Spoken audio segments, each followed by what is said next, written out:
The Adventures of Huckleberry Finn by Mark Twain. Chapter 11. "Come in," says the woman, and I did. She says, "Take a cheer." I done it. She looked me all over with her little shiny eyes and says, "What might your name be?" "Sarah Williams." "Whereabouts you live? In this neighborhood?" "No, in Hookerville, 7 mile below. I've walked all the way, and I'm all tired out." "Hungry, too, I reckon. I'll find you something." "No'm, I ain't hungry.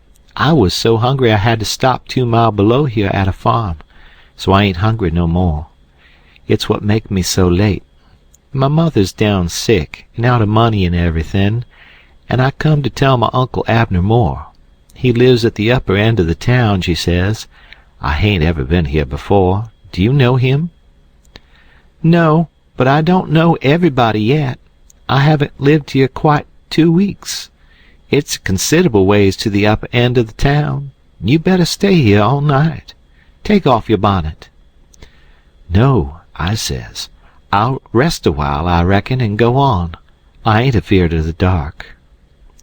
She said she wouldn't let me go by myself, but her husband would be in by and by, maybe in an hour and a half, and she'd send him along with me.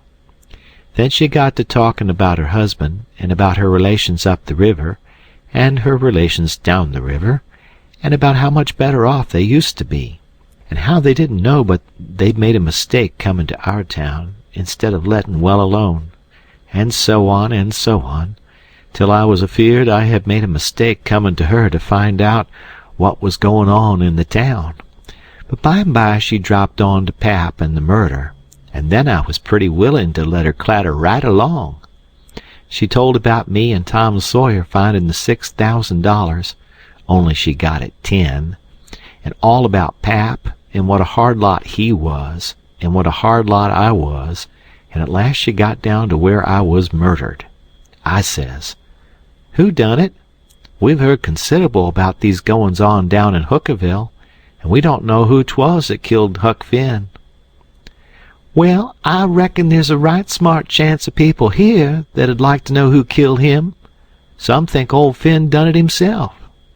"No, is that so?" "Most everybody thought it at first. He'll never know how nigh he come to getting lynched.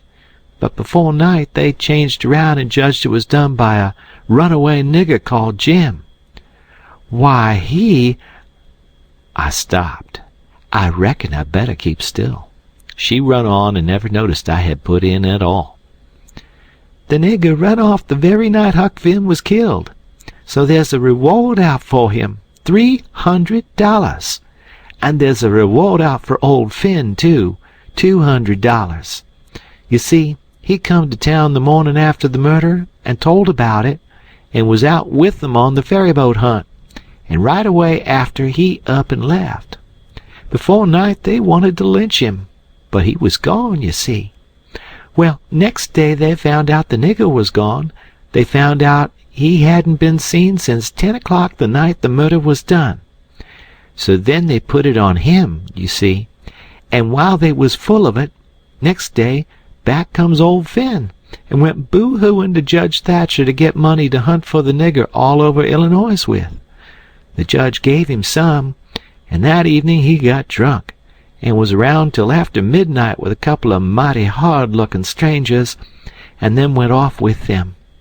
Well, he ain't come back since, and they ain't looking for him back till this thing blows over a little, for people thinks now that he killed his boy, and fixed things so folks would think robbers done it, and then he'd get Huck's money without having to bother a long time with a lawsuit. People do say he warn't any too good to do it. Oh, he's sly, I reckon. If he don't come back for a year, he'll be all right. You can't prove anything on him, you know. Everything will be quieted down then, and he'll walk in Huck's money as easy as nothing."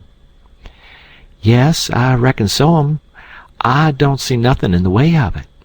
Has everybody quit thinking the nigger done it?" No, not everybody. A good many thinks he done it.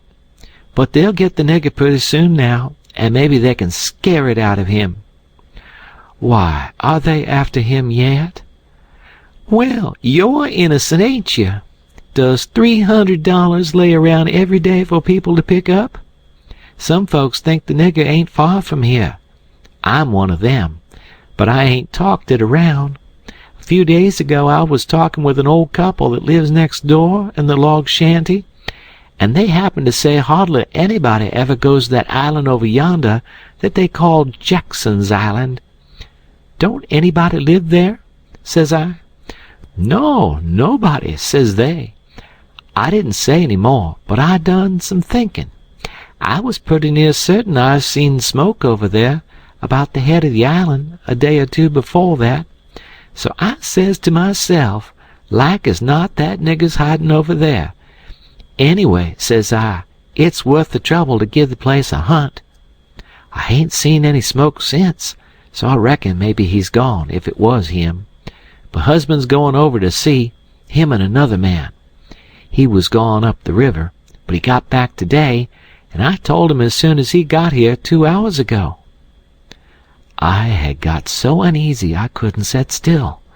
I had to do something with my hands, so I took up a needle off of the table and went to threading it.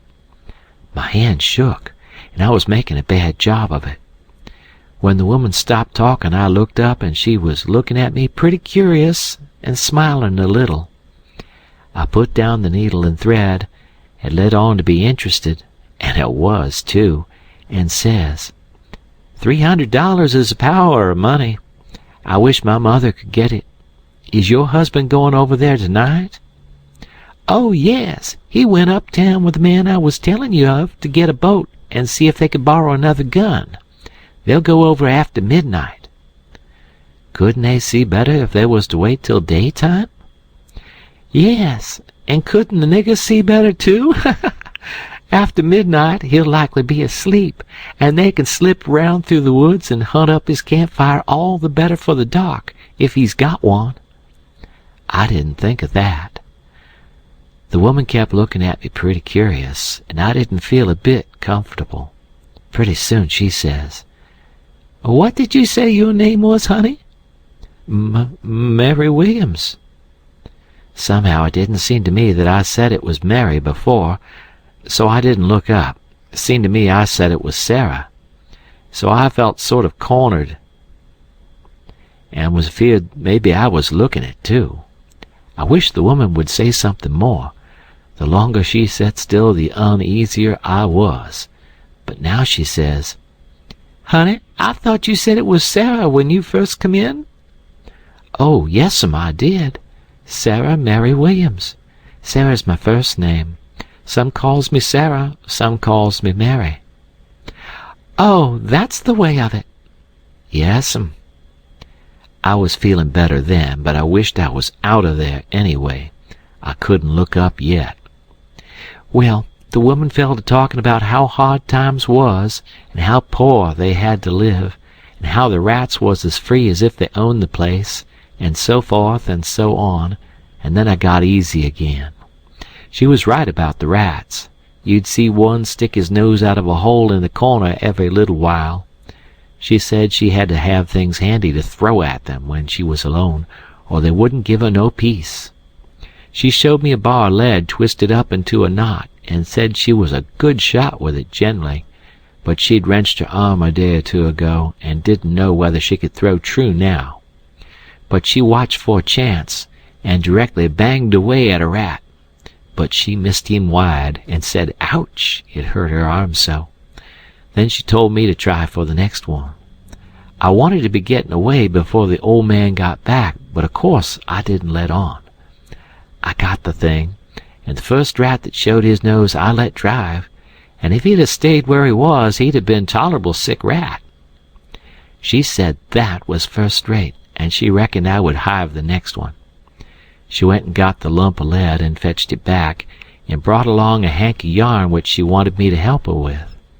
I held up my 2 hands, and she put the hank over them, and went on talking about her and her husband's matters, but she broke off to say, Keep your eye on the rats. You better have the lead in your lap handy. So she dropped the lump into my lap just at that moment, and I clapped my legs together on it, and she went on talking.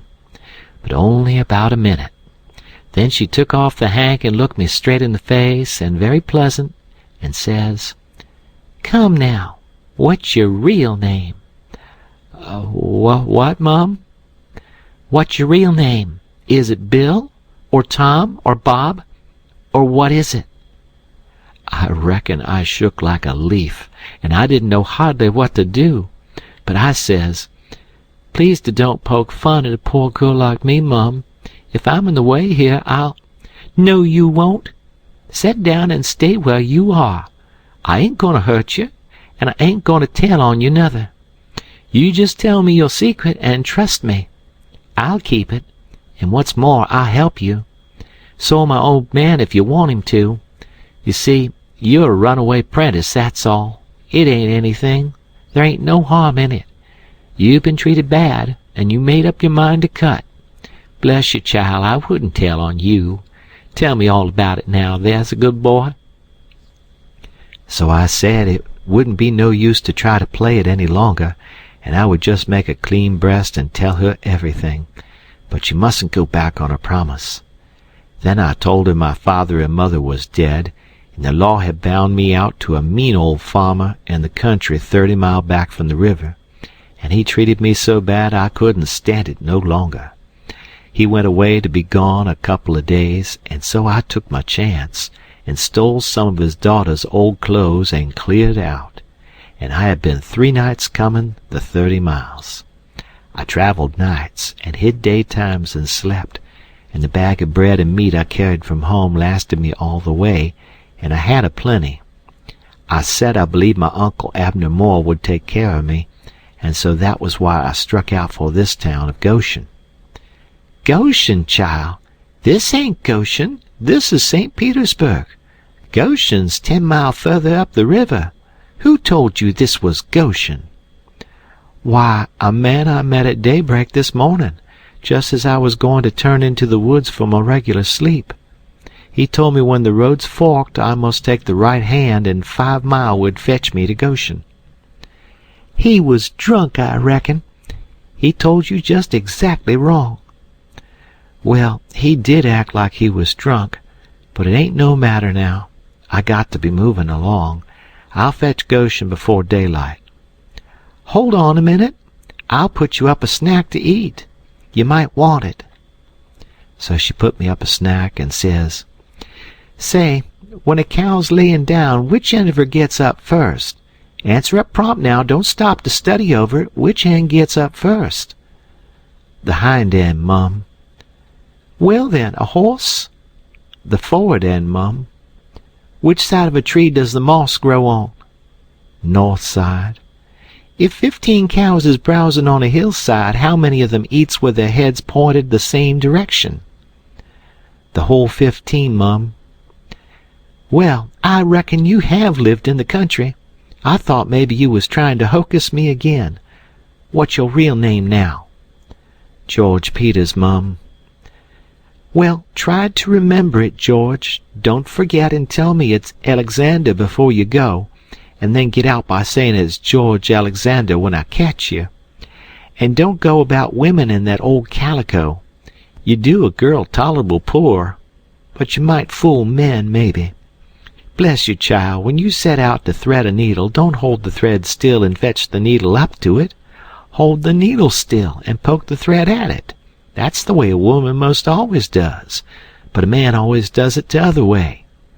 And when you throw at a rat or anything, hitch yourself up a tiptoe and fetch your hand up over your head as awkward as you can, and miss your rat about 6 or 7 foot. Throw stiff arm from the shoulder, like there was a pivot there for it to turn on like a girl. Not from the wrist and elbow with your arm out to one side like a boy. And mind you, when a girl tries to catch anything in her lap, she throws her knees apart. She don't clap them together the way you did when you catched the lump of lead. Why, I spotted you for a boy when you were threading the needle, and I contrived the other things just to make certain. Now, trot along to your uncle, Sarah Mary Williams, George Alexander Peters, and if you get into trouble, you send word to Mrs. Judith Loftus which is me, and I'll do what I can to get you out of it. Keep the river road all the way, and next time you tramp take shoes and socks with you. The river road's a rocky one, and your feet'll be in a condition when you get to Goshen, I reckon." I went up the bank about 50 yards, and then I doubled on my tracks and slipped back to where my canoe was, a good piece below the house. I jumped in and was off in a hurry. I went upstream far enough to make the head of the island, and then started across. I took off the sunbonnet, for I didn't want no blinders on then. When I was about the middle, I heard the clock begin to strike, so I stops and listens. The sound come faint over the water, but clear, 11. When I struck the head of the island, I never waited to blow, though I was most winded, but I shoved right into the timber where my old camp used to be, and started a good fire there on a high and dry spot. Then I jumped in the canoe and dug out for our place, a mile and a half below, as hard as I could. I landed and slopped through the timber and up the ridge and into the cabin. There Jim laid sound asleep on the ground. I roused him out and says, "Get up and hump yourself, Jim. There ain't a minute to lose. They're after us." Jim never asked no questions. He never said a word, but the way he worked for the next half an hour showed about how he was scared. By that time everything we had in the world was on our raft, and she was ready to be shoved out from the willow cove where she was hid. We put out the campfire at the cabin the first thing, and didn't show a candle outside after that.